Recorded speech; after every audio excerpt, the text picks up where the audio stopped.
lead our party to victory, and to lead our nation to a new era of peace and broadly shared prosperity. Together,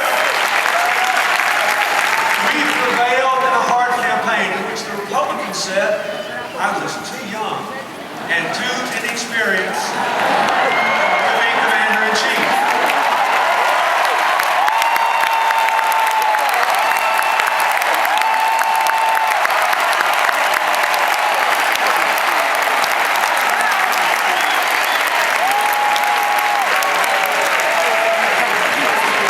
Sound familiar? It didn't work in 1992 because we were on the right side of history. And it will not work in 2008 because Barack Obama is on the right.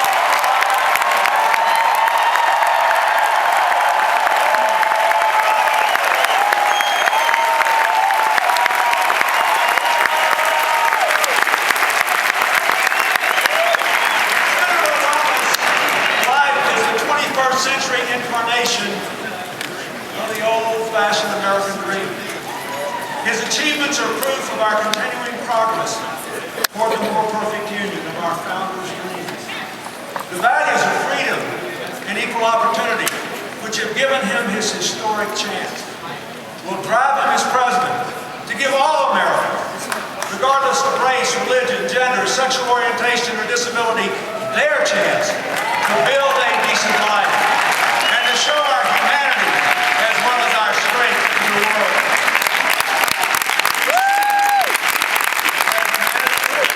That strength and our nation's future in Barack and Michelle Obama and their beautiful children. We see them reinforced by the partnership with Joe Biden, his fabulous wife Jill, a wonderful teacher, and their family. Barack Obama will lead us away from the division and fear of the last 8 years back to unity and hope.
And their fathers didn't go to college, but they were proud. And if you asked them what they were middle class. My dad tells it like it is. From the time he was a kid in Scranton, who people made fun of because he stuttered, to a young man who gets elected to the United States Senate when he was 29 years old, starts a campaign no one thought they could win. The thing that I'm proudest of is the fact that the people in the state of Delaware have elected me 6 times in a row because I think they believe I haven't lost their voice. My dad experienced great triumph along with my family, but also great tragedy. Losing my mom and my sister in an automobile accident, my brother and I survived. What my dad did then was he came to my bedside with my brothers, and he's never left. When Joe was just elected, he made the commitment to take the train every single day to be home with the children. And no matter where he is, he stops and takes the call. I have 4 children. I lost one. I have 3 lovely children. They're each other's best friends. He's a wonderful father. He's an exceptional grandfather.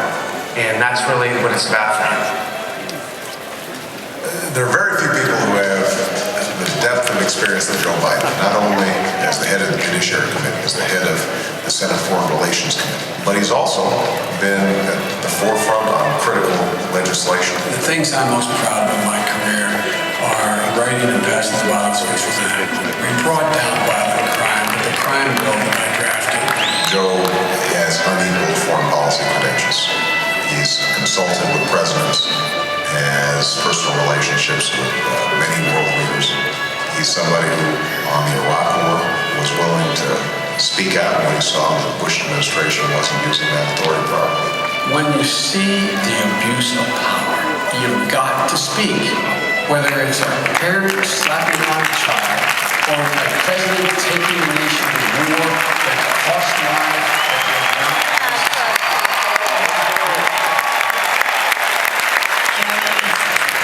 And I think he has such strength of character.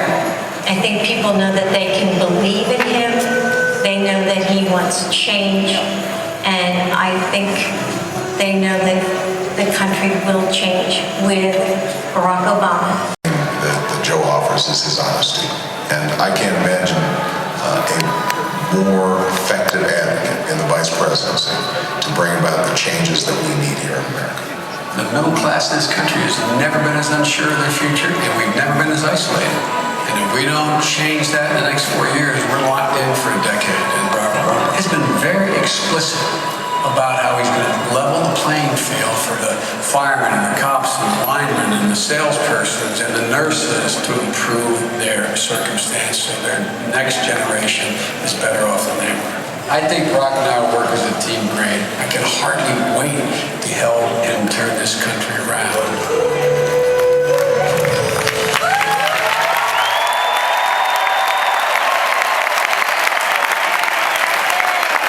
Ladies and gentlemen, please welcome Delaware Attorney General, Captain Beau Biden.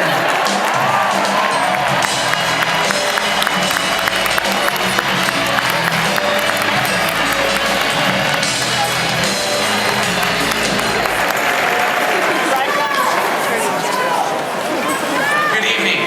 I'm Beau Biden, and Joe Biden is my dad. Many of you know him as a distinguished and accomplished senator. I know him as an incredible father and a loving grandfather. A man who hustled home to Delaware after the last vote so he wouldn't miss me and my brother's games. Who, after returning from some war-torn region of the world, would tiptoe literally into our rooms and kiss us goodnight. Who turns down some fancy cocktail party in Washington so he won't miss my daughter Natalie's birthday. The truth is, he almost wasn't a senator at all. In 1972, shortly after his improbable victory, but before he took the oath of office, my father went to Washington to look at his new office space. My mom took us to go buy a Christmas tree. On the way home, we were in an automobile accident. My mom, Yulia, and my sister, Naomi, were killed. My brother, Hunter, and I were seriously injured and hospitalized for weeks. I was just short of 4 years old. One of my earliest memories was being in that hospital. My dad always at our side. We, my brother and I, not the Senate, were all that he cared about. He decided not to take the oath of office. He said then, Delaware can get another senator, but my boys can't get another father.